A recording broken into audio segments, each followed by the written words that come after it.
Hello friends and welcome to 10 Points Under, where you notice anything different? Anything new? Anything that's changed? That's right, I've got facial hair now. I'm trying out this whole little beard thing, growing out a little bit. I've never really tried it before, so it's interesting, but I must say that it is growing on me. Today, we're coming at you with something special. So last week here in Utah, we had Scape Summit, which was an opportunity for people along the west side of the United States or beyond to come together and play some tournament games. It was really fun opportunity, good times, good people. I was able to go and play some games myself, and I had a record of 6 wins, 6 losses, which I would say makes me aggressively average. Now, one nice thing about having the ups and downs of an average player is that you've got some wins, you've got some losses, but you can learn from both. And I had some takeaways from these games that I kind of wanted to share with you guys. I used to enjoy doing battle reports back in the day, and this will be kind of like that, except I'm going to be focusing just on pieces of each game and looking at the key instances of how did things go well, how did things go not well, what takeaways do we have? I haven't done something like this before, so we'll see if it works very well or not, but let's go ahead and jump into it. As a quick disclaimer, the game states that I will show will not be exact game states from the game. They're just recreations on my part to kind of show those key moments. Some might be showing more than one moment at once. I really don't remember exact positionings for all the games, but we'll work with what we've got. Also, I don't have all the figures that were in the games, so sometimes I will be using proxies. So the first event that I played in was VCheese. It was 500 points, 20 figures. I chose my army as Quahan, Raylan, Fjord-like Spiders times 4, Mara Warriors, and Marco SN1. I just thought this was going to be either the army to play or the army to beat, and I couldn't think of any armies to play that I really enjoyed that would beat this army, and so I decided to play this army. I was super basic. There were 4 other Quahan armies in the mix, but that's okay. Game number 1 was against Bekaboo 729. She was playing Q9, Raylan, Kaimanawa, and 3 squads of rats. Now, this was her first time playing the Q9 Raylan army, so there was definitely a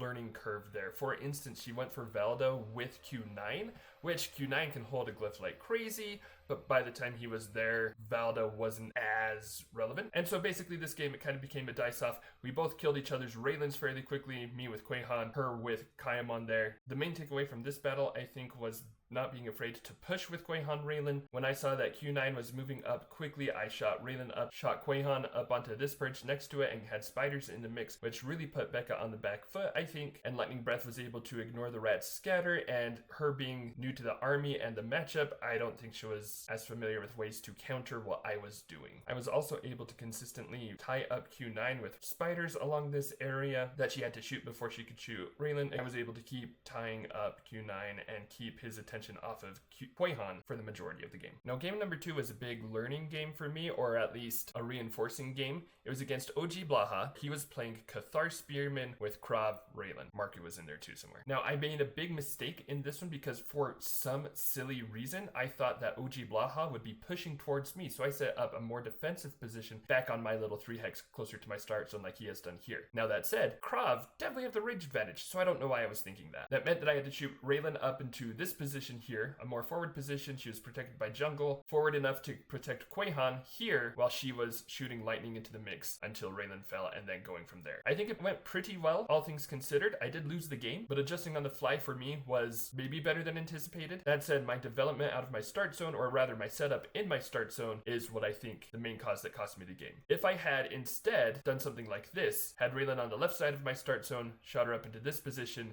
that way she can cover up all over this hill. I don't know if this Cathar still goes for Lorja Ivor there, but even if he does, I've got plenty of space to run around here with Quahan, spiders, set up his position, and have essentially the same attacks I was doing, which were good, but with better defense. Now, I don't know if I win the game with this strategy, but this is definitely the way to go. And paying attention to where the range will be on the board, because this setup for OG Blaha is powerful and pretty obvious. And so I could have used that pre-knowledge there to my advantage, setting up straight out of the start zone. Now, after my devastating loss to OG Blaha, I played against champion Ular, rocking an Utgard army. I've got to admit, I was pretty happy to be playing against Heavy Gruts, because I feel like Quahan usually does pretty well into Heavy Gruts. That said, champion of Ular played this matchup very well. I did lose this matchup, and I've got some thoughts on the reasons and process process for that here. Again, this board state is not exact, but it's more representative of what Champion of Ular was doing, which the main thing was he was doing a really good job of spreading out his heavy gruts. Usually you want to keep those guys together, but Champion of Ular was aware enough to realize that that would just make it easier for me. So he spread things out, made it impossible for me to get more than 2 targets at a time, usually made it tough for me to even just get 1 target. In fact, I think these 2 together probably didn't even happen during the game. There was one point where I noticed that I could shoot a lightning bolt at Grimneck and go for 2 heavies in the start zone. I thought that would be pretty good. Unfortunately, that attack, I don't think did any damage. Maybe it killed one of these guys. It didn't hurt Grimneck at all. And what it ended up doing was put Quaihan in a place where Grimneck could then come in and engage, with heavies coming in while I was also being hit on the other side. I ended up retreating, trying to dance around a little bit, but I think giving Grimneck that much incentive to rush in, and then having heavies come in as well, and then start pounding me with Chomp, at that point, it became too much of an uphill fight, literally, and I wasn't able to quite get the gas that I needed to bring myself back into the game. Instead, I think if I just sat back, was happy with killing 1 heavy grit at a time, picking things off, and building up my defenses more because it was rather early in the game that I went for this chain lightning as well, I think I've got a better chance of pulling off the win in this game. Another small thing is Raylan, I wanted to have 1 space forward, I realized later in the game. I thought this spot would be good to cover these hexes and then up to here, but I found that I really wanted to be able to cover this double hex as well if I wanted to do something risky with Quaihan, or even have a spider up here to block. So that 1 hex difference with Raylan was a difference that I really felt throughout this game. My final VCheese game was against Mad Jizaka, who was running 10th Reg, Hydra, Raylan. It seemed early on that Mad Jizaka wanted to play a very defensive game. He kept Raylan in his start zone and started to bring up 10th into her aura, and because I knew that was going to happen, and because I decided I needed to push, I put Raylan up into the middle of the map on lava. I think maybe that made Mad Jizaka want to play a bit more aggressively to kill Raylan, as I had Quaihan come up into the mix, spiders coming up around. Also, he was spread out in the start zone. He had more 10th on the board than this for sure. But he ended up leaving Raylan's aura a lot, which made it easier for me to kill things. I also, with 7 move spiders, was able to tie up the loose ends anytime I missed shots to keep him from hitting Quaihan. I think in the game, Mad Jizaka got a little caught up between offense and defense. He used bayonet charge a lot, I think because he wanted to move figures around and get them closer to Raylan or up onto high ground, but in the end that kind of played into my desires of wanting to separate him out, have a few targets I could pick off. So that final win there put me at a record of 2-2 in VCheese. My second event was Reverse the Whip. I had a few armies I was between on this one, but I ended up deciding to go with an army that requires, in my opinion, a good amount of finesse to play, and that is Nikita Agents, Kago, Bugbear Basher ×2, Goblin Slashers ×3. If you're not familiar with the Goblin figures, here they are. Bashers, Kago, Slashers. And they have a lot of movement / bonding powers among the Goblins that I think are hard to capitalize on. I was nervous going into Reverse the Whip here because there's not a dedicated scene to Reverse the Whip, and sometimes you get weird power levels. So I also chose this because while I think it's a little bit of a weaker army, I was confident that I could get wins off of it because it's a little bit weaker, but also I thought it was strong enough and had enough tricks up its sleeves that I thought I could go against stronger armies and still pull off wins with it because I have a good understanding of how the army plays, and so it would be okay if I'm going up against a stronger opponent. So in round 1, I faced Starling with... So after that devastating loss, in round 2 I played Magnixus the Smart Hawk. He was running a fun army of Teeth of the Makwa plus some scouts and tribesmen like Zetacron, Brave Arrow, Makwa tribesmen, etc. Now unfortunately, this was basically a dice game. I had some insane luck going into it. Teeth of the Makwa have a D20 defensive power where when they take a wound, they can roll the D20 to ignore the wound. It's a 16 or higher on a D20. Now that's really good if it pops off. In this game, it really popped off. My conservative guess is that I rolled for it at least 10 times during the game. So there were 10 times when I should have taken a wound, and 2 of my Makwa died throughout the whole game. Again, that's conservative for 10, more likely possibly up to 15. And I believe it was at least 5 times before I lost my first figure. Now with that much defense and with the offense that I was also rolling, I was just able to beat Magnix's back, finish off his last few figures, win the game from there. With a 1-1 record, I played against Scaper Dude next. He had a squad of rats with Sivaris, Talangal, Boreos, and Lilia. Now again, there was a bit of dice in this matchup, but one other key thing that happened was Scaper Dude misreading how I was going to play into this game. I early on developed both Goblins and Nikita. I plan to use my Nikita a lot in the early game since they would have the firepower to kill rats effectively, as well as shoot past them against anything that's coming down the line, especially Boreos. I was very afraid of Boreos. At the beginning of round 2, I had all of my order markers on Nikita, and I noticed that Scaper Dude had all of his order markers on Sivaris. I won initiative, got all 3 Nikita into spots, moved her a little bit, where they could shoot Sivaris, killed him in, I believe, 2 attacks, and then killed a Death Reaver. From there, I had the rest of the round to do basically what I wanted. I killed Boreos in another couple of attacks, very good dice there, and then essentially wrapped up the game. But it really came down to Scaper Dude not expecting me to go full Nikita in the early game, and me being able to get that snipe and then run away with it. In my final game, I got to play against OG Blaha again. This time I had his army, which was Blastotrons, Thorgrim, Eldgrim, Tandros. Now there were a few things that went wrong that I was able to learn from. First off, I do think the matchup isn't the best for the Blastotrons. I was looking forward to playing this army, but I found that it struggled a lot against an army that had as many figures as mine did when it's got such low attack power. I think Blastotrons prefer fighting fewer figures that they can swarm and get off higher attacks against. I also again misread where I wanted to be on the board. I spent my first order marker moving up Thorgrim so that I could have a defensive base for my Blastotrons, but that ended up making it easier for OG Blaha to get in with his Slashers and Basher and Kago and start picking me off. And the extra defense wasn't quite good enough for that. I think keeping Thorgrim back in the start zone and then surrounding him there would have been a better option. It's also possible that leading with Tandros would have been a little bit better. I did want to wait until Thorgrim was dead, which was part of why I put him there. Ideally until Eldgrim was dead as well, and I put Eldgrim here so that he could take a shot at the guy in the glyph without taking the glyph for himself, because I thought that would just be throwing away my Eldgrim, even though he could then go on Tandros. I don't like to put an order marker on a figure who's just going to die and I won't be able to use the glyph, and I didn't think I would get enough of an opportunity to use Sola Astrid before Eldgrim would go down, which might have been a mistake in and of itself. Overall, I really struggled to get good shots in. I don't know that I was playing the pure Blastotron army to the best of its ability, and OG Blaha was playing a very, very good game. In fact, I think another tough part was that the Slashers like to run out of engagement. The Basher likes to be engaged, but he's hard to take down, and so the army matchup was also very tough for me in that regard. But all said, I came away with a loss, OG Blaha with a well-deserved win, and I finished up Reverse the Whip with a 2-2 record. Event number 3 was the main championship. This was a tripod format, where each player brought 3 pods. I pretty quickly decided on mine. I thought they were weaker pods, but I thought I could make up for that in the drafting process. So my pods were Venok Warlord, Armok Vipers ×2, Maltese Tez, Wyvern, Fear Like Spiders ×3, Civ, and Brave Arrow, Mohican River Tribe ×3. Some loose scout synergy going on here, but not super reliant on each other. The exception being Venok Warlord without some scouts to boost is probably a very weak pod. Now there might be some of you guys who are really into draft and might want to take a second to pause. I will here in a second show how the draft went for us, but my first up matchup was against Bert. He had Raylan and Spectres of Aldorn ×2, Arctos and Varkin and Grey Spears, Brute Gruts, Fen Hydra, Tarn Viking Warriors. These pods are very much stronger than mine. So for our draft and ban process, I had the first ban and banned Arctos and Varkin and Grey Spears since I figured they would be the biggest nightmare to face. I have faced more than my share of Arctos Grey Spear rushes. Bert then went with the Brute Gruts, Fen Hydra, Tarn Viking Warrior pod, and I chose Raylan and Spectres of Aldorn because I figured having Raylan on the board in my army is a pretty good choice. Bert didn't want me to have Mohicans with that, so he banned this pod, and I then chose Wyvern and Fear Like Spiders. Now that is all melee with Raylan, but I thought I could use her well enough, and Wyvern lets me play enough shenanigans that I was excited for it. That also left him with the Venok Warlord and Armok Vipers pick, which didn't really help his army too much, although it gave him some good mobility options. Now one thing about me when I play Raylan is I love to Raylan bait. I also want Raylan to be in a good spot when I'm playing a melee army. So my first order marker was spent moving Raylan right here. Now again, none of this is exact as far as specific figure placements, but I did put Raylan here. This is part to bait, even though I knew that she would get hit at least 2 times. There might have even been a third Viper that hit her in that first turn. Basically, I thought it would be worth it if Raylan took some wounds, but didn't die,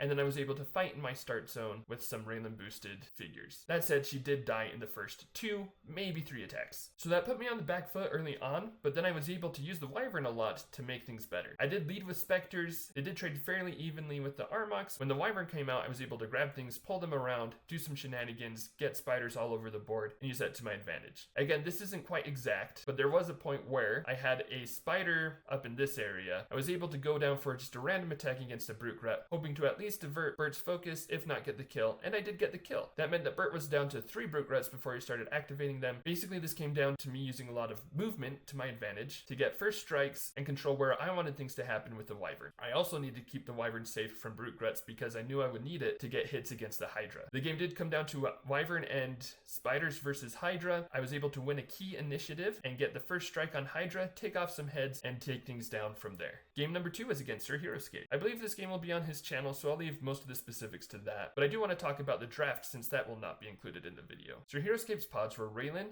Evar Scarcarver, Marku, Skahin, Command Carrier ×2, Laglor Tanashi, and Savara's Phantom Knights. and I really botched the draft here and want to reflect on that for a second. So Sir Heroescape started off by not banning anything. I again chose Raylan because I figured Raylan is good to have on the board, and she also went with 3 of the pods. I knew that Sir Heroescape couldn't take all 3 of those from me. I figured I would have a good shot with the Skyhen pod, with the Savaris pod, and with the Mohican pod. Sir Heroescape chose the Mohican pod second, and for my ban I was pretty between Savaris and Phantom Knights and the Wyvern and Spiders. I ended up choosing Wyvern and Spiders because I know that Sir Heroescape is really good with Wyvern, and I didn't want his Wyvern to be pulling things out of Raylan's aura, messing up my setup, etc. That did still give him a really strong pick with Savaris and Phantom Knights. I then chose Ancient Scahen and Laglor as my 4th pick, but was really worried going into this matchup because of my low numbers. Now looking back, I definitely think banning Spiders here was the wrong move. In fact, if I look back all the way, I think I would have chosen Wyvern Spiders as my first pick, because they've got enough opportunity to play around Raylan auras, to pull things out, to mess up setups with these